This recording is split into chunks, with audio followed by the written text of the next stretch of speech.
इतिहास गवाह है कि महानता विरासत में नहीं मिलती, उसे अपने कर्मों और चरित्र से कमाना पड़ता है। आज की कहानी उस महानायक की है जिसने मध्यकालीन भारत के घोर अंधेरे में स्वराज्य की मशाल जलाई।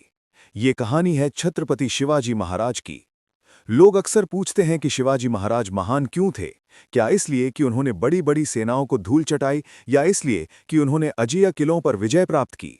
महानता का असली कारण उनके अटूट संकल्प और उनके उस चरित्र में छिपा है जिसने औरंगजेब जैसे कट्टर दुश्मन को भी उनकी तारीफ करने पर मजबूर कर दिया। कहानी की शुरुआत होती है उस दौर से जब भारत की मिट्टी विदेशी आक्रांताओं के जूतों तले कुचली जा रही थी। पुणे की एक छोटी सी जागीर में पला बढ़ा एक 15 साल का बालक, जिसे विरासत में आराम मिल सकता था, लेकिन उसने संघर्ष चुना। रायरेश्वर के प्राचीन मंदिर में गूंजती वो शपथ आज भी इतिहास के कानों में गूंजती है, जब महाराज ने अपनी उंगली काटकर महादेव का अभिषेक किया और प्रण लिया कि वो इस मिट्टी को गुलामी की जंजीरों से मुक्त कराएंगे। ये केवल एक राज्य बनाने की जिद नहीं थी, बल्कि ये आत्मसम्मान की लड़ाई थी। उन्होंने तोरण और चाकण जैसे किलों को अपनी बुद्धिमानी से जीता और पुराने सामंती जागीरदारी प्रथा को उखाड़ फेंका।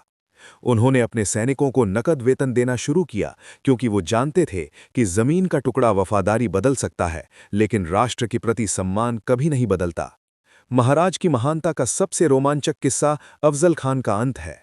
बीजापुर का वो 7 फीट ऊंचा सेनापति जो अपनी ताकत के नशे में चूर था, वो मंदिरों को तोड़ता और बेगुनाहों का खून बहाता हुआ आया था ताकि महाराज गुस्से में आकर कोई गलती बैठें।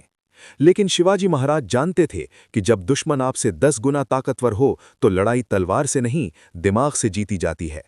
प्रतापगढ़ की तलहटी में वो ऐतिहासिक मुलाकात हुई। जैसे ही खान ने महाराज को गले लगाया, उसने अपनी पूरी ताकत से महाराज की गर्दन दबा दी और कटार से वार किया। पूरा इतिहास एक पल के लिए ठहर गया। खान को लगा कि उसने स्वराज्य का गला घोंट दिया है, लेकिन उसे नहीं पता था कि वो साक्षात काल से गले मिल रहा था। महाराज ने अपने कपड़ों के नीचे छिपाए हुए बाघ नख से खान का पेट चीर दिया। ये केवल एक सेनापति का अंत नहीं था, बल्कि ये उस घमंड की मौत थी जिसने भारत को सदियों से लाचार समझ रखा था। लेकिन असली परीक्षा अभी बाकी थी। औरंगजेब ने जब उन्हें आगरा में कैद किया तो पूरी दुनिया को लगा कि अब शिवाजी का सूरज डूब चुका है। लेकिन महाराज ने वहां भी एक ऐसा माइंड गेम खेला जिसे आज भी दुनिया के सबसे बड़े बुद्धिजीवी पढ़ते हैं। उन्होंने खुद को बीमार घोषित किया और दान पुण्य के नाम पर विशाल टोकरे बाहर भेजने शुरू किए। मुगलों की कड़ी सुरक्षा प्रणाली को उनकी अपनी ही लापरवाही से हराया। जब पहरेदार उन टोकरों की जांच करने के अभ्यस्त हो गए, तब महाराज उन्हीं टोकरों में छिपकर दुश्मन की नाक के नीचे से निकल गए। ये केवल एक फरारी नहीं थी, ये मुगलों के उस भ्रम का अंत था कि वे किसी भी भारतीय आत्मा को अपनी दीवारों में कैद कर सकते हैं। शिवाजी महाराज की दूरदर्शिता का प्रमाण है भारतीय नौसेना। 17वीं सदी में जब अंग्रेज और पुर्तगाली भारत के तटों को अपनी जागीर समझते थे, तब महाराज ने दहाड़ कर कहा, जिसके पास नौसेना उसका समंदर। उन्होंने समंदर के सीने में सिंधु दुर्ग जैसे अभेद्य पत्थर खड़े कर दिए और विदेशी व्यापारियों को साफ संदेश दिया कि अगर इस मिट्टी के समंदर में व्यापार करना है तो नियम स्वराज्य के चलेंगे। आज भी भारतीय नौसेना उन्हें अपना जनक मानती है। युद्ध से इतर उनका शासन प्रशासन आज के लोकतंत्र के लिए एक सबक है। उन्होंने अष्टप्रधान मंडल बनाया जो आज के कैबिनेट जैसा था। उनके राज्य में भ्रष्टाचार के लिए कोई जगह नहीं थी। सजाएं इतनी सख्त थीं कि कोई अधिकारी प्रजा का एक पैसा मारने की हिम्मत नहीं करता था। लेकिन उनकी महानता का सबसे बड़ा स्तंभ था महिलाओं का सम्मान।